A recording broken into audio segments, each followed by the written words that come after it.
Jerin mataye kala biyar waɗanda malamai suka yi magana a kan cewar idan ka tashi yin aure, ka guji mata masu irin waɗannan halayen idan har kana buƙatar samun farin ciki a zaman aurenka.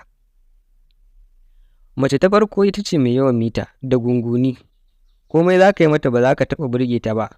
Idan ka aure ta, san ba ta da daɗin rayuwa.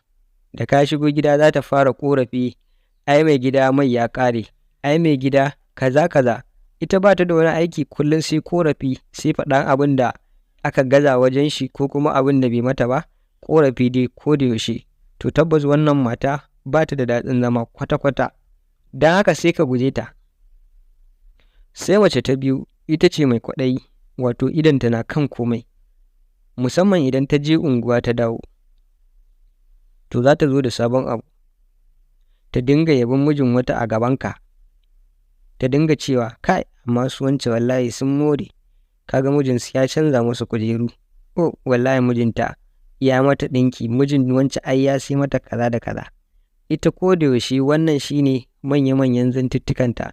Tabbas wannan matar ita ma ba mace bace wacce take da daɗin zama. Tabbas idan ka auri wannan matar kana tare da baƙin ciki ko da yaushe, domin abin da za ta dinga yawan furtawa kenan. Kai kuma kaga ba za ka so a ce matarka ko da yaushe tana faɗan wasu abubuwa da kai ba kai mata ba ko kuma ka gaza. Ita kullum ba ta cikin godiyar Allah, sai dai ta dinga ƙoƙarin kallo gidan wasu tana yaban su kuma a gabanka ko kuma tana wannan. An taɓa samu wani saboda irin wannan ma ya ce to ke na fa gaji da wannan abin, don haka kawai ki je can ki auruwa ne. Ƙarshe dai suka samu matsala da ita saboda yawan farta irin wannan.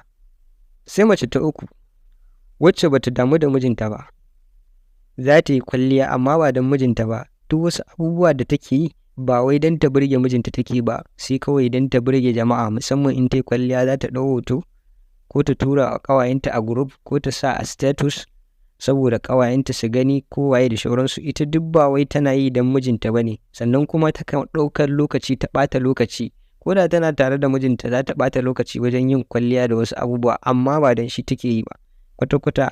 To kaga wannan ita ma akwai matsala. Sakamakon me, yadda aka san mace ta yi kwalliya domin mijinta, in ta yi kwalliya ta zo ta ce wane ya ka gani na yi kyau, ko kuma wane ya ka gani wannan abin da na sa ya yi, ko in canza wani. To kaga wannan za ka ji daɗi, domin saboda me, ai tana nuna cewar dan kai take wannan abun. Amma ita wannan kwata-kwata ba dan kai take ba, kawai sai dai ta tsala kwalliyarta don wasu su gani su ji daɗi ko kuma ƙawayenta ko makamantan irin wa'innan. To kaga ita ma ba matar aure ba ce. Sai mace ta hudu ita ce mai yawan surutun bala'i,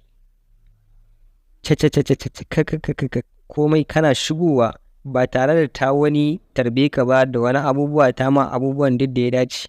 Ka dawo da pressure, ka dawo da damuwa daga kasuwa ko daga wurin aiki, da gajiya da shauransu. Kana da buƙatar ka samu nutsuwa ka huta na ɗan wasu awoyi ko kuma na wani ɗan lokaci haka dai ka huta. Baka buƙatar magana da wani ko kuma wasu abubuwa da waye da shauransu. Buƙata kawai ka ci abinci, kai wanka, ka ɗan kwanta ka huta. To amma ita ba za ta baka ka wannan hutun ba, ta dinga zuwa da ma surutu kuma marasa amfani kuma wanda ba shi da fa'ida. Surutu za ta dame ka da shi, ba za ta baka ka sake ba saboda yawan surutunta. Da yawa akwai mazan da za ka ga saboda irin mugun surutun matansu, wasu ba sa son shigowa gida da wuri sai sun tabbatar da cewa matan nan sun yi bacci saboda kada su takura musu. Gara mutum ya zauna da wayarsa ya ta danne-danne, ya fi mai masoyi. To kaga irin wayannan matan kwata-kwata su ma ba su da wani daɗin zama a zamantakewar aure. Don haka mace mai irin wannan halin ita ma a guje ta. Sai mace ta biyar ita ce wacce kullum za ta dinga ambato mijinta na baya, ma'ana kenan bazawara ce. Bazawara mai irin wannan ɗabi'a tabbas ba za ka taɓa jin daɗin zama da ita ba matuƙar ka aure ta, saboda me, kullum ta dinga faɗa wasu abubuwa na mijinta, musamman ma a ce mijin nata ya fi ka hali kai kuma gaje ka aure ta. To tabbas duk lokacin da kuka samu matsala za ka ji tana yawan magana a kansa. Allah sarki wane, musamman ma a ce mutuwa yi, Allah sarki wane, ai ba don wane ba wallahi tallahi ba abin da zai kawo ni nan a dinga min kaza, yanzu kaza shine kaza, yanzu a wannan ɗakin zan zauna, yanzu ji fa wannan ɗakin, ji wannan gidan nan, ji bayin gidan nan fa, ji kaza kaza, ko da yaushe complain. Sannan yawan maganganun da za ta dinga yi game da mijinta, musamman duk lokacin da ka bata ta rai, to tabbas za ta yi magana akan mijinta. To kaga wannan mata ita ma ba mace bace wacce za ka aure ta wacce za ka ji daɗin zama da ita tabbas. To amma me idan tsautsayi ya sa ka auri mace ɗaya daga cikin wannan ba tare da ka sani ba, to sai ka ƙoƙarin nuna mata yadda za ta yi gyara halayenta, kai kuma ta addu'a. Idan kuma har Allah ya sa ta shirye shi kenan, idan kuma abin ya ci tura to ba ka da wani zaɓi sai dai ka yi haƙuri ka ci gaba da zama da ita a haka da halinta.